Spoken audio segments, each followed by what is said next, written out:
Are you paying a dealership an exorbitant fee to change the oil on your motorcycle? Would you like to save some money? If so, this video is for you. Today, I'm going to show you how to change the motorcycle oil at home on your ride and the tools you're going to need to do it, the process you're going to go through. Now, I'll be demonstrating this with the Harley-Davidson, but don't worry. If you have a different brand bike, the principles apply the same. Hi, I'm Mike, and welcome back to the channel where we talk about riding, wrenching, do gear and bike reviews, and talk about Harley-Davidson news. If you dig that content, please consider subscribing to the channel. Don't forget to ring that bell to be notified the next time I drop a new video like this. Now, let's get into it. Now, I'm lucky enough to have a shop. I have a motorcycle table style lift. I also have the Let's Roll dolly and lift system that I normally do oil changes off of.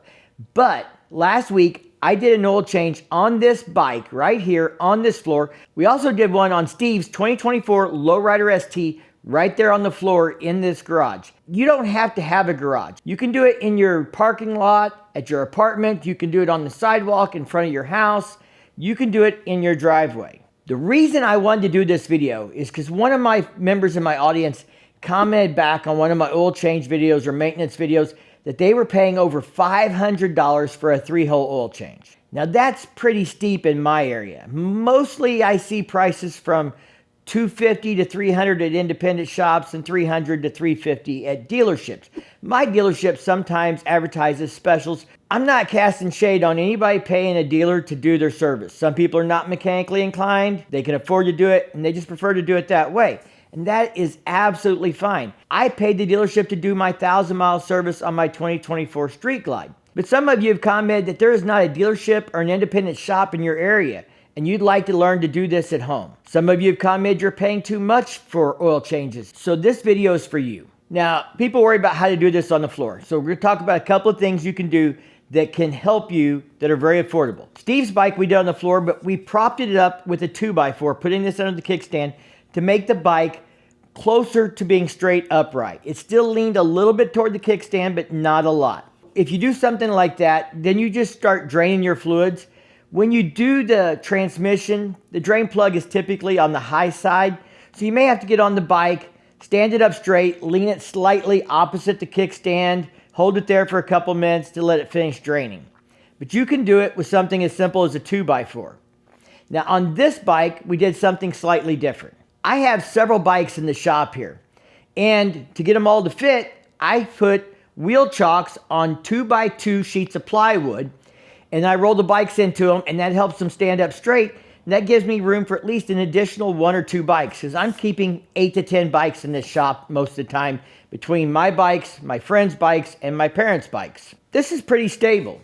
You can see I'm rocking the bike, but it comes back to center. I have the kickstand down, but it's not leaning on the kickstand. A wheel chock like this and a piece of plywood bolted together is less than $80. You can buy the wheel chock on Amazon, pick up a piece of 2x2 plywood already cut at your local hardware store, and you need a couple of bolts, and that's it. You can also get a scissors lift and put underneath a motorcycle to stabilize it. You just have to be sure that where you're putting the lift doesn't interfere with the drain plugs and draining the fluids. Now, if you have a sport bike or a bike with a lot of body panels and plastic on it, you may not be able to do that, and so this wheel chock system actually works pretty good for those style of motorcycles.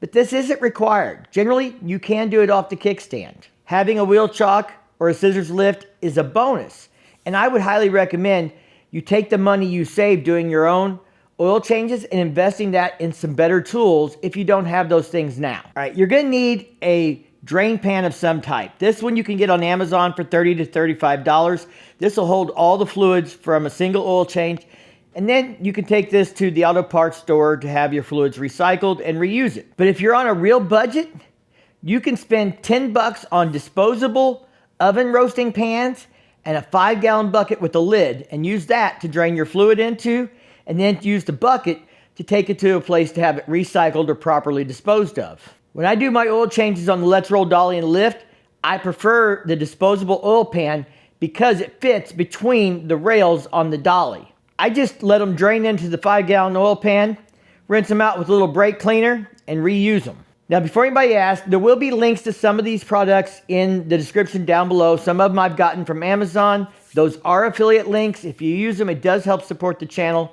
If you don't want to support the channel, just Google for the stuff yourself and buy it without the affiliate links. I'm not trying to sell you something here. I'm trying to save you money. Now, I'm not going to go into all the steps and torque specs for doing an oil change. Chances are, if you have a Harley-Davidson, I've already done a video that would apply to your motorcycle. Softails, Dynas, touring bikes, M8s, twin cams, Sportsters. What we're really focused on today is the tools you need and the process you go through.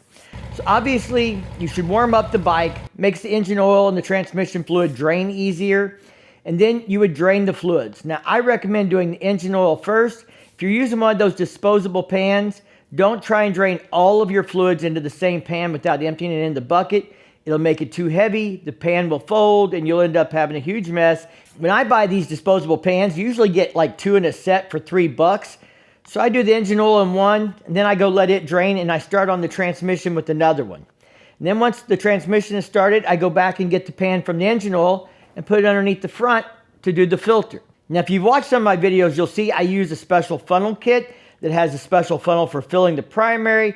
It has a funnel for putting it underneath the oil filter to catch that oil that spills when you take the oil filter off.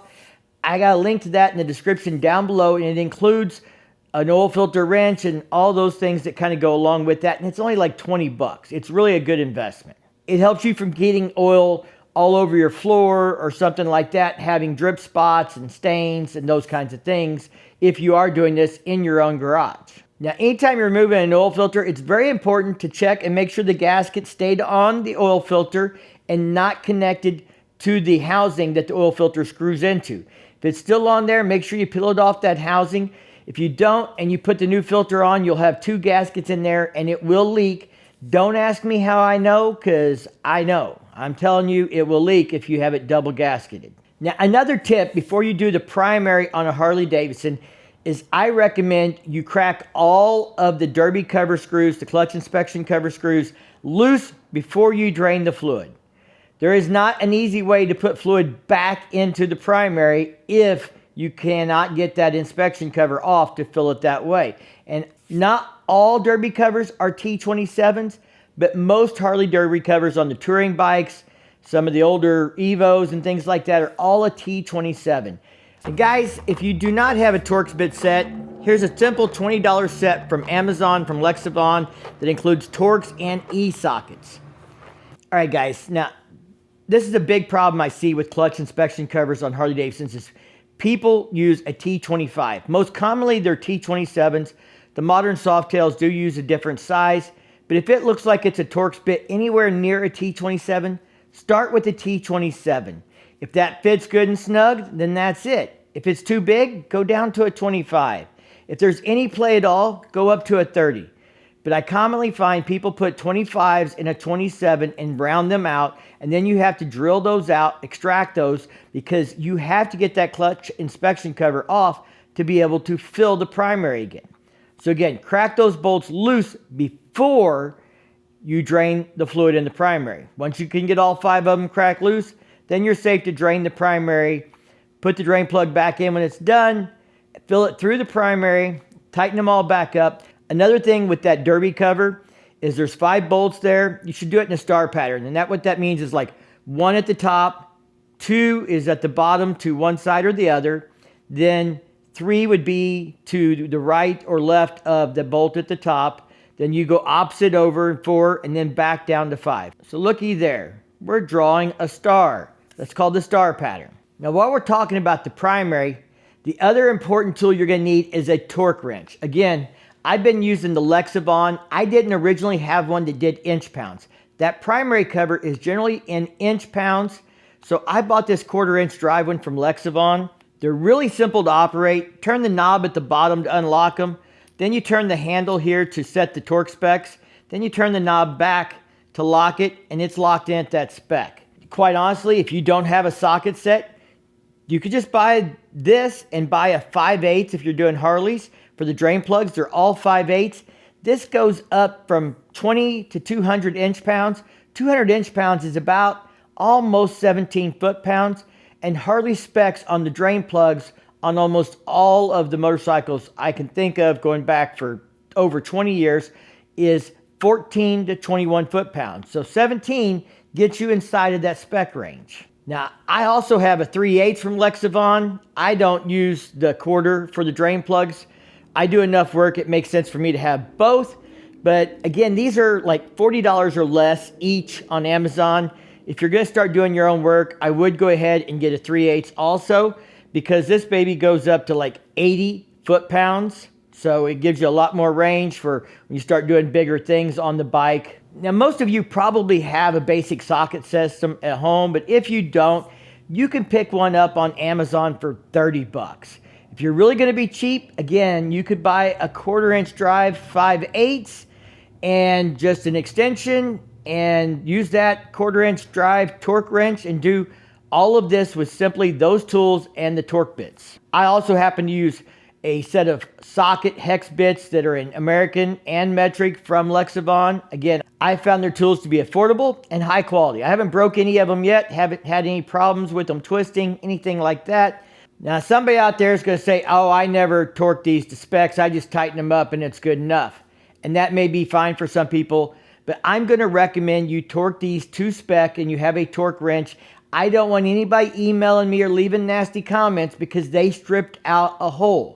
Look, there are some holes that you want to ram it up in. This is not one of them. When you strip out a drain pan, it's a big deal. It's a big pain in the ass. Do not strip the drain plugs on a Harley-Davidson if you can avoid it. Use torque specs, use rubber O-rings, and you'll be fine. Now let's talk about the cost of fluids, because when you're paying for a 3-hole oil change, fluids are also part of the cost. You can buy a mineral-based fluid like Milwaukee Twins from anywhere in a kit from $70 to $85, depending on if you're doing an older Dyna or a new M8, because it changes the quantity of quarts of oil and things like that based on which motor you have. The bigger, newer motors take more oil than the older twin cams or Evos. Now, if you use something like AMSOIL, like my buddy Steve does, you're looking at a little more money there. He gets synthetic and he's spending like $85, plus he's buying an extra quart of transmission and primary. One of those takes more than 1 quart, so he's spending close to $115. Now, I recently switched to Harley-Davidson's Sin 3, which you can run in all 3 holes.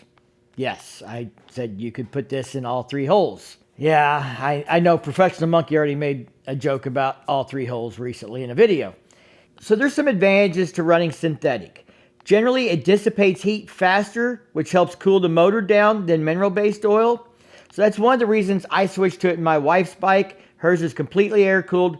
My new 2024 is center-cooled, so I don't have as much issue there, but I like it. And I like the fact that when I run this in all 3 cavities, that I only need 1 extra quart. If I need to add 39 ounces of fluid in one of them instead of 32, I can take 7 ounces out of here, and I still have most of the same quart that I can use to top off the engine oil or whatever else, because it's all the same fluid. So I only have to have 1 extra quart for topping stuff off. These you don't have to have. I mean, there's other ways of doing it. You could use a measuring cup or whatever. But these are really handy. I found these on Amazon. You can buy a whole sleeve of them, pretty affordable.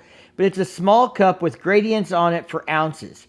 So when your primary calls for 34 ounces instead of 32, you can measure 2 ounces out of your extra quart with this cup and pour that in and have it exactly right. Just another little tip that I found, that these are really helpful if you're doing a lot of oil changes or you have like something that requires 39 ounces instead of 32 ounces. Now, all these tools I've talked about today will cost you less than $200 if you have none of them and you had to buy them all. If you already have a socket set or you already have a torque wrench, obviously you're going to spend even less than that. Fluids are going to range you anywhere from $70 to $135. So even if we say $100, on average, that's $300 to buy the tools and do your first oil change, and that's about what a dealership charges. So you could do this at home for the same money as your first oil change. And then every oil change after that, you're going to save at least $100 because you're no longer buying these tools, you already have them. Now, I highly recommend you take the money you save and you invest that toward a scissors lift or wheel chock. Now, if you have a lot of bikes to do, like we do, and you're doing multiple oil changes on multiple bikes in a season, I highly recommend investing in something like the Let's Roll lift and dolly system, because that really makes it a lot easier. But, you know, again, this isn't for everybody. If you have physical disabilities, you're not mechanically inclined, you may be just better off paying an independent shop or a dealership to do your oil changes. Some people are not capable of doing garage yoga, and there's no shame in that. Again, this video is just for helping those people who want to learn how they can do this at home. I hope y'all got something out of this video. I appreciate you taking the time to watch. If you dig the content, again, remember to like and subscribe. Y'all stay safe, keep on riding, and we'll see you in the next one.